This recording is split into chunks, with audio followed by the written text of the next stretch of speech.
napakagandang pananambahan na patuloy mo pong ibinigay sa amin. Salamat po sa pag-uumapaw na kagalakan sa bawat tagumpay ng iyong mga anak. Ikaw ang dahilan.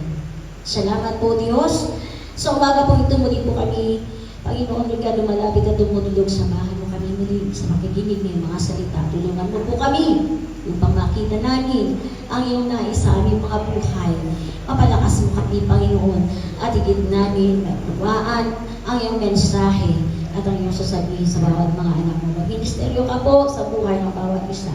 Kami ay uuwi na kung saan daladala namin ang mga pagpapalaguan sa iyo at makita namin na ikaw ang Diyos na aming higit na kailangan at nasabi. Sa pangalan ni Jesus, ito po ang sa aming dalangin. Ang lahat ay magsabi ng Amen. Amen. Hallelujah! Sige po, at isang mapagpalang umaga po. Ano po yung meron tayo dyan mga kapatid na sa online? Ay welcome po at patuloy po natin i-enjoy ang presence ng Lord at higit sa lahat po ang kanyang mensahe sa umaga po ito. So this morning, I would like to bring you in the book of Ephesians chapter 3, verse 8. Yung sabi dito, lagyan din ng tanong Tagalog na ka. Sabi dito, to me, though I am the very least of all saints, this grace was given to preach the Gentiles and the unsearchable riches of Christ. So sabi po doon, sabi niya doon, sabay-sabay nga po natin basahin, kahit ako,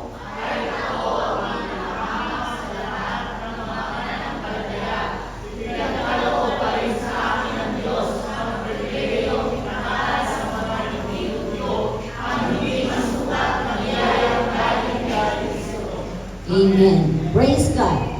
So, papagatan po natin, God's definition of true success. Ano po ba ang kahulugan ng tunay na tagumpay? Sige po, lahat dito ang gusto magtagumpay, pakitaas ang kamay. Yan. Praise God. Amen. So, tayong lahat ay naghahangad ng tagumpay. Amen? Ngunit ang mundo, ang sukatan ng mundo sa tagumpay ay kung ano kadami ang iyong kayamanan, wealth. Ang sukatan nila ng mundo ay posisyon. Ang sukatan ng mundo ay influence. Ano pa? Ang sukatan ng mundo ay recognition. At sabi po ganon, kung ano ang iyong narating o yung iyong achievements sa buhay. Yun ay sukatan. Yan ay nababatay sa worldly measures. So kapag ang tao ay nakatingin sa kayamanan, posisyon, impluensya, pagkilala at kanyang naabot sa buhay, sa kanila, para sa kanila, yun ang tagumpay. Pero ang Diyos ay mayroong ibinigay sa atin. Ano ba talaga ang tamang kahulugan ng tunay na tagumpay? Are you there? Amen. So, isa lang po ang ating tagumpay. No, mayroon tayong eternal success na kung saan walang iba kung hindi ang ating Panginoong Jesucristo. Amen? So, siya ang ating tagumpay. Matthew 25 verse 21, ang sabi po doon, i-quote na lang po natin, well done, good and faithful servant. So kapag isang tao ay nagtagumpay, darating at darating yung araw sa kanya. Kapag tayong lahat ay humarap sa Panginoon, ito yun yung sinasabi sa atin ng Panginoon. Sabi niya, well done, good and faithful servant. Sa Tagalog niyan, sabi niya, mabuti at tapat na alipin. Ang tunay na tagumpay, biblically speaking, sa paliwanag ng Biblia, sa Panginoon, ang tagumpay ay isang mabuti, katiwala, at tapat na lingkod. Amen.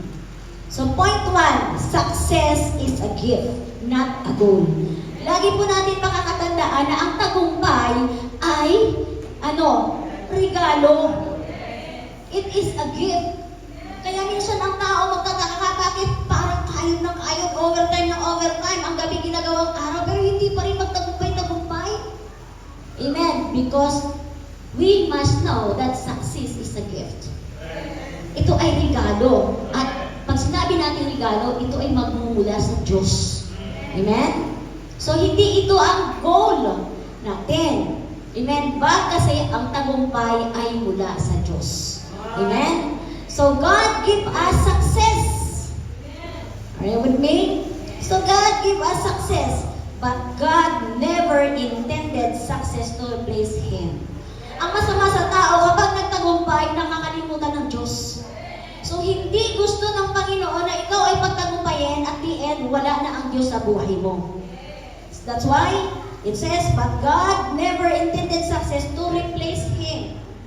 Kaya maraming tao pinagpapalit nila ang tagumpay sa Diyos. Na ang totoo, mula sa Diyos ang tagumpay. Amen? Point 2, don't seek success, seek the kingdom. Huwag kang humabol ng humabol sa tagumpay. Habulin mong pagharian ka ng Diyos. Amen? So Matthew chapter 6 verse 33, anong sabi niya? But seek first the kingdom of God and His righteousness, and all these things will be added unto you. So ito yung sinasabi ng Panginoon sa atin. Kaya napakaraming tao, diba? Ngayon, binanggit ko kanina, day and night, walang umaga, walang araw, pagtatrabaho natin, puro tayo overtime, pero hindi natin makamta ng tagumpay. Pagkus lalo tayo naghihirap kasi ang totoo, it is a gift from God. Pangalawa, you need to seek first the kingdom of God. Ito yung susi. Kailangan muna natin unahin. Kailangan muna natin pagsikapan ng alin ang katuwiran ng Diyos at tayo'y pagharian niya. Pag tinanap natin at inuna natin ang Diyos higit sa lahat ng bagay na hinahabol natin, sabi ng Diyos, at ang lahat ng bagay ay ibibigay ko sa iyo. Ang lahat ng bagay ay ibibigay ko sa iyo kapag ka ako ay inuna mong hinanap at ang aking katwiran. That is, success. Are you with me? Amen. So,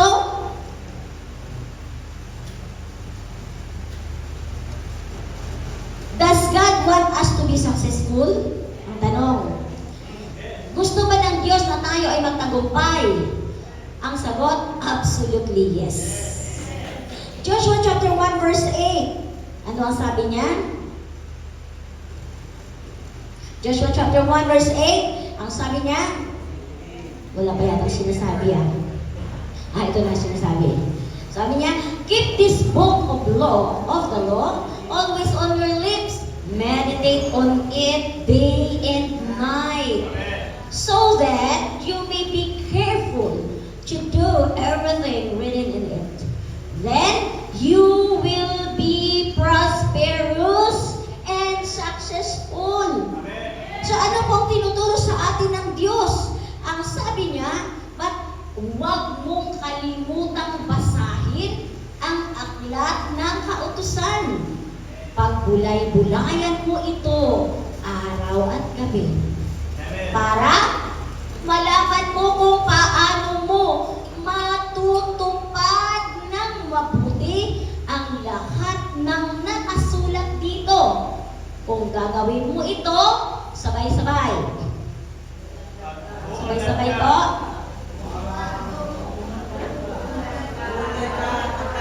Ayan. Yun po ang sinasabi niya. Kung gagawin mo ito, uunlad ka at magtatagumpay. Pakilagyan mo ng red, line. So ito yung sinasabi ng Diyos na sinasabi natin, ang ating tagumpay, walang iba, ang Diyos. Kaya habulin natin na unahin ang Diyos, habulin natin na alamin ang katwiran ng Diyos at ang sabi niya, kung gagawin mo ito, uunlad ka at magtatagumpay. Amen. Palakpakan po natin ang Lord. So, John 17 verse 4, ano ang sabi niya? Kasi ang mundo, church, alam niyo ang mundo, the world defines success. More possessions, more influence, more applause, more comfort, lahat ng more. Di ba? Makita mo, bakit? Kasi walang satisfaction ang tao. Ang tao kahit kailanman ay hindi magsasatisfy. Kaya kung makikita mo, gusto mo magkaroon ng sasakyan, o nagkaroon ka ng sasakyan 4 wheels, ay ito'y i-ano ko ulit to. Ano to tawag doon? Dadagdagan ko ulit to. Di ba? May trabaho ka na. No? Gusto mo pa, ulit? Mas marami pa. Di ba? May increase ka na. Gusto mo mas marami pa, mas marami. Kasi ang katotohanan, ang tao ay walang satisfaction. Jesus Christ only can satisfy us. Amen. Kasi kapag ang tao nakatingin sa mundo, walang iba yan sasabihin. I want more. Ano po sabi ng John 17 verse 4? Ang sabi niya, I glorified you on earth. Pakilagay na lang sa Tagalog. I glorified you on earth, having accomplished the work that you gave to me to do. Sabi po ganon. So si Jesus Christ, sabi niya, pinaparangal kita rito sa lupa dahil natapos ko na ang ipinagawa mo sa akin. Na dapat, ito yung ating goal. Na maparangalan ang Diyos, maluwalhati ang Diyos sa ating mga buhay. Amen? Sa ating pong mga paglilingkod. So, success is becoming and doing what God created you to become and do. Pakilagay na. Ang sabi niya, ang tagumpay ay ang paggawa kung ano ang gusto ng Diyos na ipapagawa sa atin. Hello? Ito yung tagumpay. Kaya nagtatagumpay ang isang tao kapag ang ginagawa niya kung ano ang ipinapagawa sa kanya ng Diyos. Amen? Then success is knowing God. Yung pagkilala sa Panginoon ay isang puntos na kung saan ay magtatagumpay ang isang tao. Becoming like Christ and faithfully doing His will. So, isang tao, masasabi natin na isang tao ay nagtatagumpay sa kanyang buhay kapag inuunan niya si Kristo, sino sa makita niya ang katwiran ng Diyos, at ang pagkakilala. Alam niyo, pagka sinabi namin pagkilala, meaning to say, you grow deeper and deeper. Lalo kang lumalalim, tumatatag, at tumitibay sa salita ng Diyos. At habang nalalaman mo ang salita ng Diyos, lalo ka namang nagiging tapat. Amen? Pag sinabi po natin tapat, you are constant. Ha? Pag sinabi natin faithful, constant yan. Hindi nagbabago ang ating pag-ibig sa Diyos. May pagsubok ka man at wala, may problema ka man at wala, may anuman pang bagay na meron sa bahay ninyo, you are faithful to do the will of God. Amen? Are you with me? Kaya hindi natin po pwedeng ipagpalit si Kristo sa ano pa mang mga bagay dito sa mundo. Dahil ang lahat ng bagay dito sa mundo ay mawawala. Lilipas. Amen? Kaya hindi natin siya masasabi na siya ang ating kayamanan. Yun ang ating kayamanan. Dahil ang lahat ng bagay dito sa mundo mawawala. Profession, job, talent, lahat yan, wealth, lahat ng yan ay mawawala. Isa lang ang mananatili sa atin. Yung relation natin sa Panginoon. Yung ating pagiging tapat sa Panginoon at ang paggawa natin ng kalooban at ang nais na gustong ipagawa ng Diyos sa atin. Amen? So, God's definition of true success, number 1. Lagyan po natin. Success begins with knowing Jesus Christ. So ito yung number 1 ng meaning ng totoo o tunay na tagumpay. So kanina sinabi natin, ang tao, kapag sa mundo tayo, marami kang pera, yun ang kanilang batayan eh. Pag marami kang pera, maganda bahay mo, maganda kotse mo, diba, matalino ka, magaling, maganda trabaho mo, yun ang kanila success. Pero sa biblically speaking, hindi po yun kasi ang lahat ng yun ay mawawala. Ang lahat ng yun ay lilipas. Amen? Kaya ang tagumpay magsisimula sa pagkaalam sa Diyos. Knowing Jesus Christ is the beginning of success.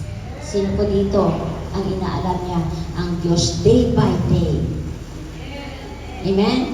So tayo lahat, kaya kinakailangan dapat lagi tayong inaalam, kinikilala lang natin ang Diyos. Kaya sa papaano mo magitan? Through this fellowship. Amen? Sa pamamagitan ng ganitong pagtitipon, lalo nating nalalaman at nakikilala na yun pala ang ating Diyos. Sino ang ating Diyos? Amen? So John 17 verse 3, Now this is eternal life, that they know you, the true God, and Jesus Christ, whom you have sent.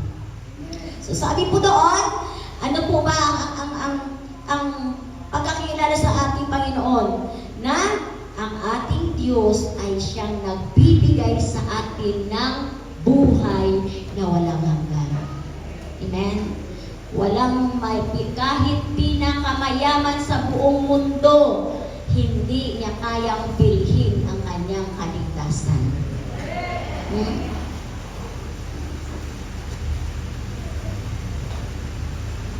Hello, church. Philippians chapter 3 verse 8. Ano po sabi niya dito? Philippians chapter 3 verse 8. Ayan.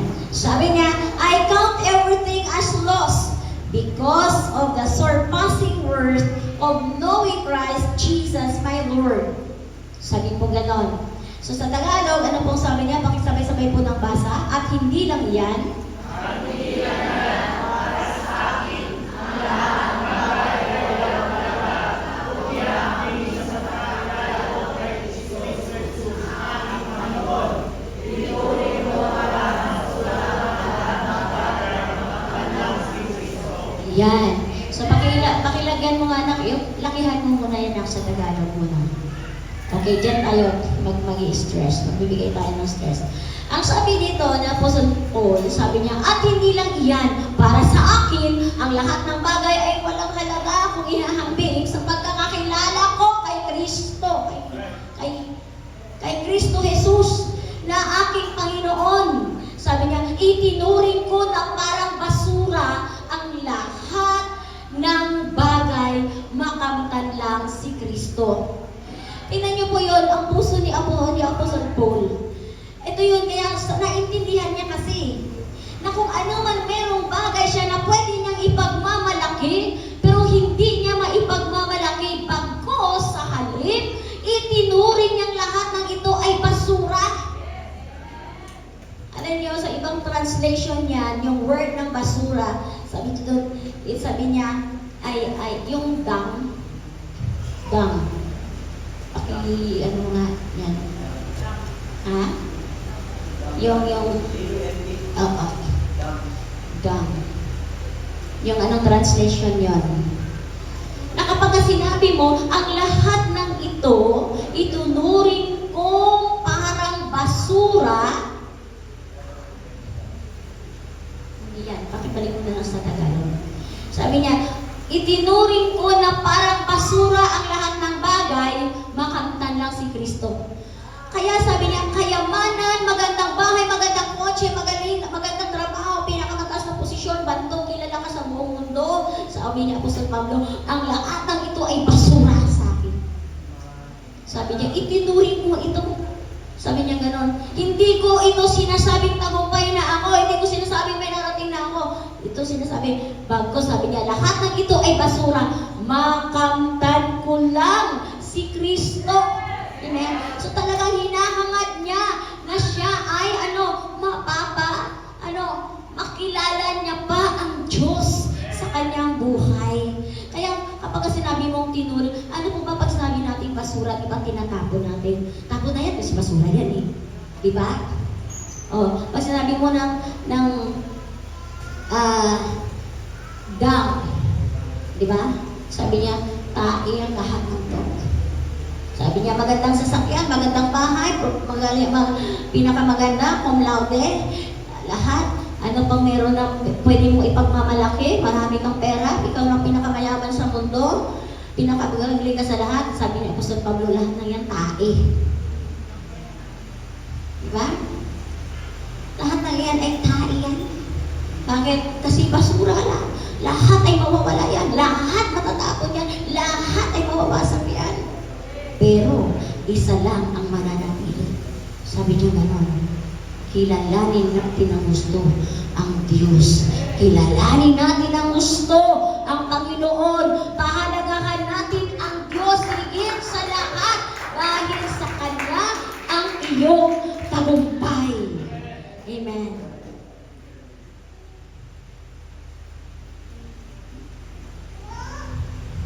Pero hindi yun, kung titignan po natin, si Apostle Paul, siya yung ano yan, church planter siya. Very anointed, no? He is a great man of God. Napaka-anointed niya, church planters. Ang dami niyang nasulat ng mga libro, no? Mga siguro, sulat niya sa Ephesians, ang sulat niya, no? Ang dami-dami niyang mga sinulat. Pero ang sabi niya, tinuring ko ang lahat ng ito. Hindi niya pinagmamalaki. Ako nagsulat niya sa Korinto. Ako hindi niya sinabi. Sabi niya, ang lahat ng yun, tinuturing kong kain. Tinuring kong basura lahat na yun. Sabi niya ganon, makantan ko lang si Kristo. Amen? So tayo, wala tayong mga, ano ang meron man tayo sa atin, anytime pwede yan mawala. Di ba? Kaya minsan, church ka, kasi yung bahay namin walang tao. Di ba? Church ka, kasi may bisita kami. Eh baka mamaya yung bisita mo na hinihintay at pinapahalagahan mo at pinili mo kaysa mag-Sunday service, baka mamaya yung bisita mo, yun bang sisira sa'yo. Baka yung bisita mo siya, yan pa yung papatay sa'yo. Hello? Are you with me? Baka yung bahay na pinagmamalaki mo na yan, eh baka masunog. Kasi mas pinipili mo yun, kasi tinuturing mong tagumpay mo yun, tinuturing mong kayamanan mo yun. Pero sabi niya po sa Pablo, ang lahat ng iyon ay basura. Diba? Sila ni meron sinabihan yan eh.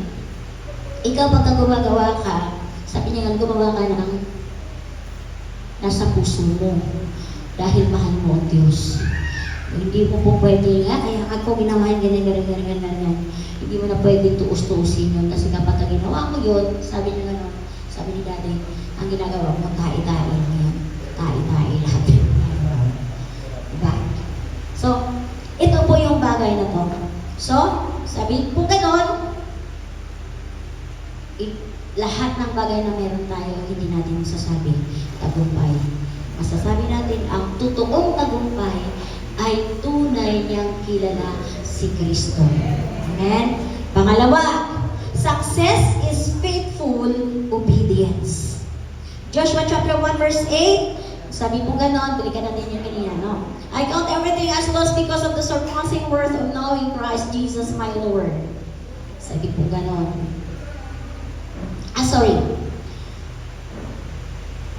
Success is faithful obedience. Okay, Joshua chapter 1, verse 8. Yun.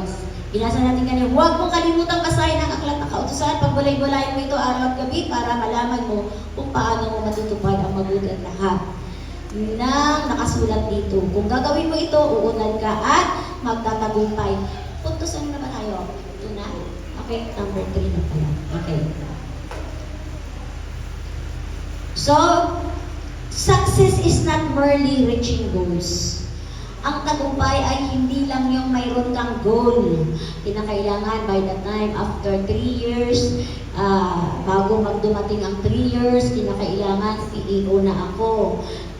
Dumating ang 3 years, kinakailangan ang anak ko ay engineer na. Diba? Walang nakakaalam ng bukas. Hello? Walang nakakaalam ng bukas. At hindi natin alam kung ano ang mangyayari. Amen? Hindi natin alam kung ano ang mangyayari sa araw ng bukas. One thing is for sure, na dapat ang ating goal ay, it is reaching God's goal. Kinakailangan maabot mo ang goal ng Diyos sa buhay natin. Amen? So, John chapter 5 verse 19, ano sabi niya dyan? John chapter 5 verse 19, sabi niya, Jesus gave them this answer, "Verily, truly, I tell you, the Son can do nothing by himself. He can do only what he sees his Father's doing, because whatever the Father does, the Son also does." So ano po ibig sabihin po nito? No? Na tayo po ay makakagawa tayo ng mga bagay na nagawa ni Kristo. Are you with me? Amen.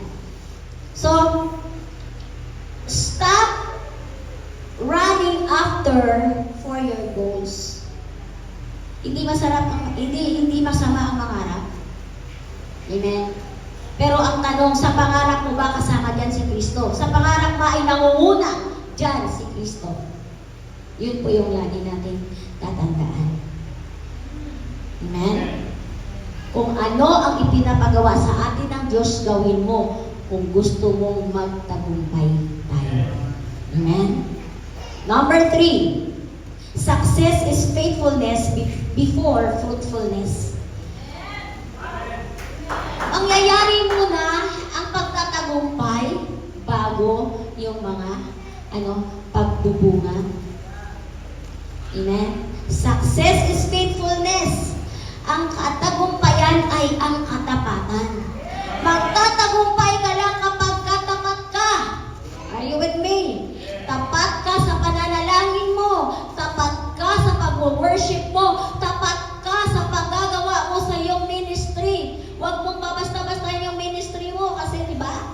Nakikita ng Diyos yun at accountable yan, no? Counted yan sa Panginoon kahit maliit lang yan.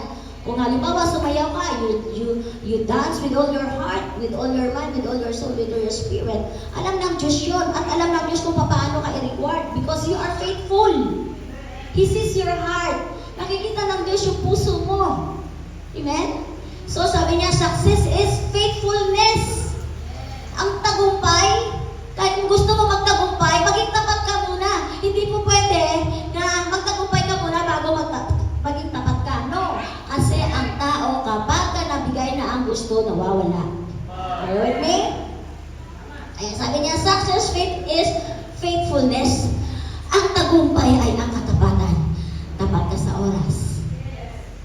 Yan, sorry po pala, no? Kasi nag-adjust tayo, 9 a.m. tayo nag-start kasi meron akong appointment ng 11:30. No, ito ay matagal na kasi naka-schedule. So, nakalimutan natin i-announce. So, sorry for that. So, ang katapatan, dumating ka ng tamang oras, tapat ka. Amen? Kahit may mga problema at pagsubok ka ng para bagang hindi mo maiwan ang pamilya mo, pero nandito ka, tapat ka, nakikita ng Diyos yun. Amen? So sabi niya, bago ka magtagumpay, kailangan mo maging tapat. Sa pagbibigay, naging tapat ka. Sa pagbabayad mo ng iyong tithe sa Diyos, naging tapat ka. Sa mga pangako mo sa Panginoon, naging tapat ka. Sa oras ng pagdalo mo, naging tapat ka. Sa oras ng linggo, na nandito ka dahil sabi ng Panginoon, keep the Sabbath day holy. Do not neglect the gathering like this. Naging tapat ka, hindi ka uma-absent, hindi ka lumiliban, hindi ka, diba? Naging tapat ka. Kaya kung gusto mo magtagumpay, be faithful first. Maging tapat muna tayo, kasi yun ang susi ng tagumpay. Hello?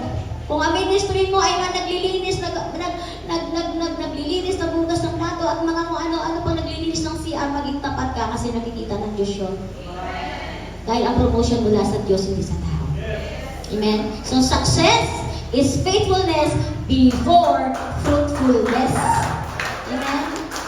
So, kailangan mo muna magiging tapat bago ka umani. Hello? Bago ka mamitas ng bunga, kailangan mo muna magiging tapat. Walang tapat na walang pinagpala na hindi tapat. So, we must be faithful first. Amen? Sa pakikinig ng salita ng Diyos, magiging tapat tayo. Amen?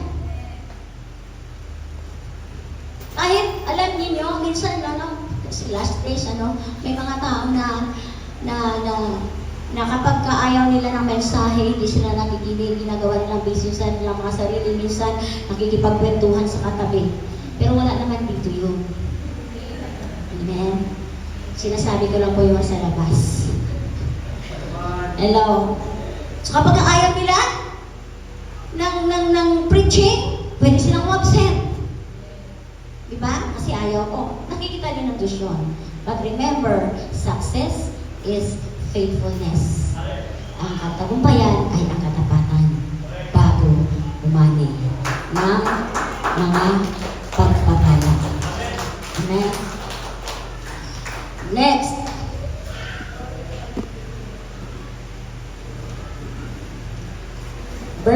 Last 4. Success produces God's glory, not our own. Ang tagumpay ay nagbibigay ng karangalan sa Diyos. Ang tunay na tagumpay ay nagbibigay ng kaluwalhatian sa Diyos. Ang totoong tagumpay ay nalulugod ang Diyos sa buhay mo. Dahil tapat ka, dahil kilala mo ang Diyos. Hello? Hello, church. Are you with me? Dahil ikaw ay tapat na sumusunod sa Panginoon. At ang tagumpay ay nagbibigay ng kaluwalhatian sa Diyos.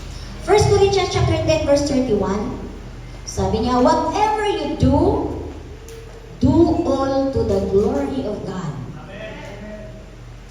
Church, ang sabi ko diyan, ito ang maisasagot ko riyan. Ano man ang inyong gawin, kumain man, uminom, gawin ninyo ang lahat sa ikapupuri ng Diyos. Biruin mo yan, kakain ka lang, iinom ka lang, kinakailangan, titiyakin natin na maluluwalhati ang Diyos sa ating buhay.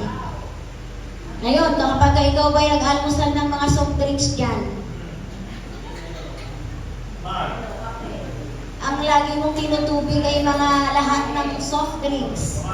Sa palagay mo, maluluwalhati ang Diyos sa buhay mo? Kung ang pinamumulong mo ay iba't ibang klaseng soft drinks. Ayan, sabi niya, gawin niyo ang lahat sa ikapupuri ng Diyos. Kumain man, uminom man. Sabi niya ganon. At ano bang yung gagawin ninyo dapat sa ikapupuri ng Diyos. Amen? O, like example, halimbawa, linggo, nagtinda ka, kalagay mo sa ikapupuri ng Diyos yan. Kaya sabi nga, di ba, nung kinreate ng Diyos ang mundo, mayroong first day, second day, third day, fourth day, fifth day, sixth day, then pagdating ng seventh day, God rested. Ang Diyos ay namahinga. Kaya mamahinga ka. Sabi mo sa iyong katabi, mamahinga ka nga. Ha? Saan ka mamahinga? Hindi natin sinasabi mamahinga. Sabi ni Mario, mamahinga, tulog tayo. No! Rest in the presence of God. Amen? Rest in the presence of God. Kasi alam natin yung Monday to Saturday, pagod na pagod tayo dahil sa grabe ang mga trabaho natin. Nanay, tatay, wala sa trabaho, di ba? And I admire brother Mariano. Alam mo, galing pa yan siya sa trabaho. Meaning to say, wala siyang tulog. Tama ba na? No, galing siya para lang maka-attend. Hindi niya ininda yung kanyang antok. Diba? So, tapat sa Panginoon. Hello? Gusto niyang maparangalan ang Diyos. Diba? Kaya hindi yun eh. Lord, sa'yo naman to yung buhay ko. Diba? Sa'yo naman to, Panginoon, yung buhay ko eh. Kaya dapat maluwalhati kita. Mabigyan kita ng karangalan. Hindi yung aking karangalan. Tayo lahat ay gumagawa sa ubasan ng Diyos, hindi para tayo makilala. Are you with me? Tayo ay hindi gumagawa sa ating ministry para makilala tayo. Hindi tayo gumagawa sa ministry natin para papurihan ka. Hindi tayo gumagawa sa ministry para palakpakan. No! Are you with me? We do it all for the glory of God. Amen?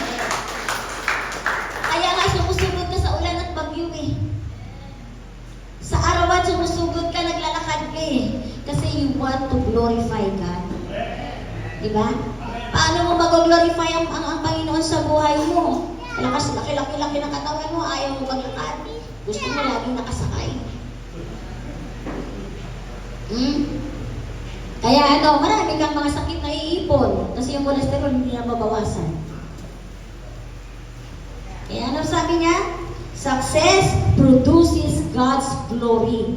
Ang tunay nagtatagumpay ay nagbubunga ng kaluwalhatian sa Diyos. Paano natin maluluwalhati ang Diyos? Diba? Kapag hindi tayo constant sa ating pagsunod sa Panginoon. Kaya nga sabi niya, success requires faithful obedience. Sabi nito na sa ating puntos pangalawa. At ang lahat ng bagay ginagawa natin para sa kaluwalhatian ng Diyos. Marami po mga Kristiyano nawawala sa simbahan. Bakit? Kasi akala nila ang paglilingkod ay para sa kanila. Ang paglilingkod ay para sa Diyos, para mabigyan natin ng parangal ang Panginoon sa lahat ng ating mga ginagawa. Yun ang tunay na nagtatagumpay, nagbibigay ng kaluwalhatian sa Diyos. Kinakalimutan niya yung kanyang sarili. Diba? Kahit masakit yung preaching ni Mami, kahit ganito, kahit masakit ang preaching ni Pastora, ni Pastor, hindi ko gusto. Pero ito ay hindi para sa akin. It's all about God. Amen? Yun po dapat magiging kaisipan natin kung gusto natin mabigyan natin ng luwalhati ang Diyos. At higit sa lahat kung gusto natin magtagumpay. Kasi ito yun eh. Ito sa ayag natin at sa hindi, ito ang tunay na definisyon ng tagumpay, ng success. Amen?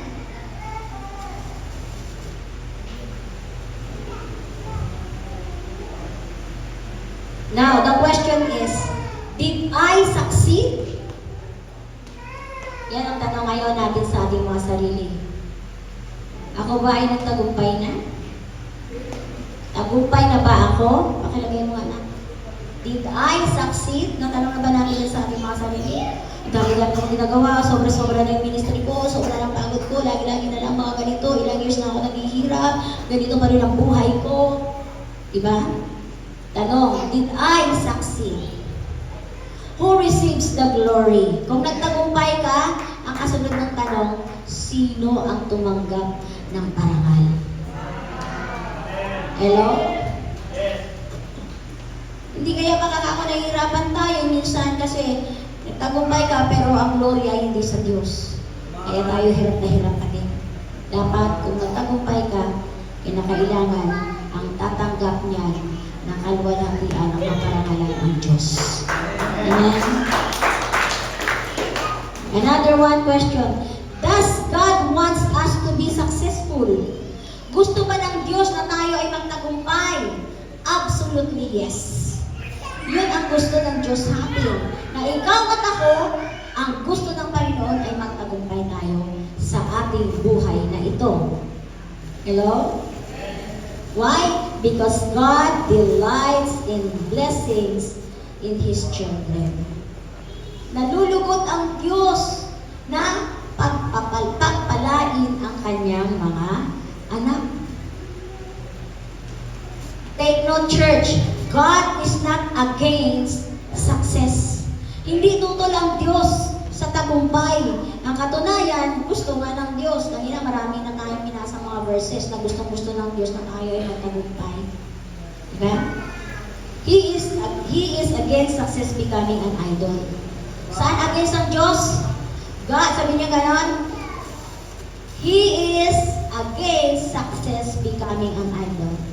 Kapag nagtagumpay ka na at iniidolo mo na yan, sinasamba mo na ang tagumpay mo at nakalimutan mo na ang Diyos, sabi na ganon, hindi na malulugod ang Diyos sa tagumpay mo. Hello? Because God against success becoming an idol. Diba? Well, alam niyo maraming problema mga Kristiyano. Lord, bigyan mo po ako.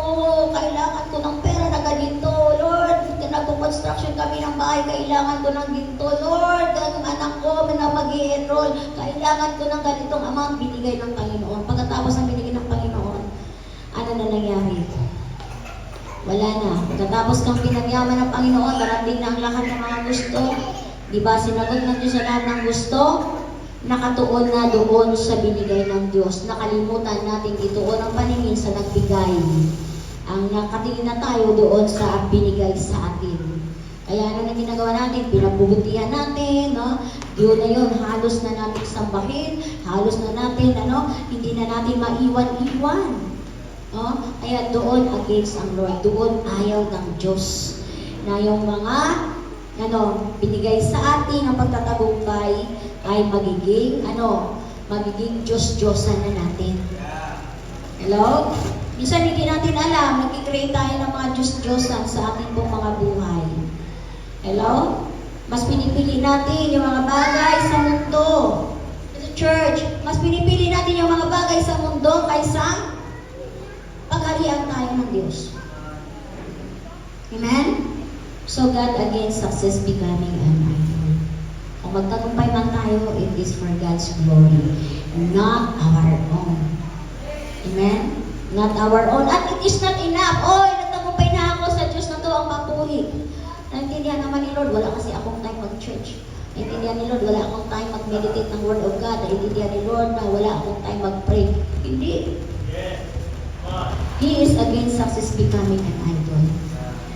Masyado natin tayong nagiging focus sa mga bagay na kung ano ang meron tayo. We forget na ang ating tagumpay ay mula sa Diyos. Okay? Sabi po, one thing, I ask from the Lord this only. Psalms 27 verse 4. Dito po tayo mag-i-end. Sabi niya, one thing, I ask from the Lord, this only do I seek. Pakilagyan din ako sa Tagalog. That I may dwell in the house of the Lord all the days of my life, to gaze on the beauty of the Lord, and to seek Him in His temple. Sabi niya, isang bagay ang hinihiling ko. Pakisabay nga muna natin basahin at ito'y magiging panalangin natin ngayong umaga. Sige nga po, pakibasa natin. Isang bagay. Isang bagay ang hinihiling ko sa Panginoon. Ito ang tanging ninanais ko na ako'y manalangin sa Kanyang templo habang ako'y nabubuhay upang mamasdan ang Kanyang kadalaan at hinihiling sa Kanya ang Kanyang pagbubuhay. Amen. So ito yun. Diba? Sabi ni Haring David sa kanyang panalangin, one thing lang, isa lang ang kailangan. Tayo minsan dami-dami, di ba? Pero sabi ni Haring David, sabi niya, ako isa lang. Isang bagay lang ang hinihiling ko sa Panginoon. Ano yung hinihiling sa Panginoon? Sabi niya, yung tanging kanya, sabi niya, yung manirahan. To dwell ang manirahan sa kanyang templo habang nabubuhay. Eh dapat ito din po, church, ang ating magiging panalangin. To dwell in the house of the Lord. Amen. And to gaze on the beauty of the Lord and to seek Him in His temple. Ano sabi po niya? Mamasdan ang kanyang kadakilaan at hilingin sa Kanya ang Kanyang patnubay. So dapat ito ang magiging one thing natin. Ito yung isang bagay na ating papanalangin at hingin sa atin ng Diyos ang manatili tayo sa Panginoon at makita at mamasdan natin ang Kanyang kadakilaan, no? At lagi nating hangarin ang patnubay ng Diyos sa atin. Church, Christ is our treasure. Si Kristo ang ating kayamanan. Sabihin mo sa iyong katabi, si Kristo ang kayamanan natin. He is our endless treasures. The wealth you can't measure. Ang kayamanan na hindi mo kayang sukatin. Walang iba kung hindi ang ating Panginoon Jesus. Ano ang hihingin mo? Sabihin mo lang. Comfort, bibigyan ka ng Lord. Kapayapaan, bigyan ka ng Lord. Kagalakan, bigyan ka ng Lord. May sakit ka, magagalingin ka ng Diyos. Kailangan mo ng pinansyal, ang Diyos ang magbibigay sa iyo. Kaya, church, one thing. I ask from the Lord. is to dwell in His presence. Ang kayamanan sa mundo, lilipas at mawawala. Kung mayroon kang kayamanan sa ngayon, at kung wala naman si Kristo sa iyo, ano ang magagawa ng kayamanan natin? Walang kabuluhan. Tayo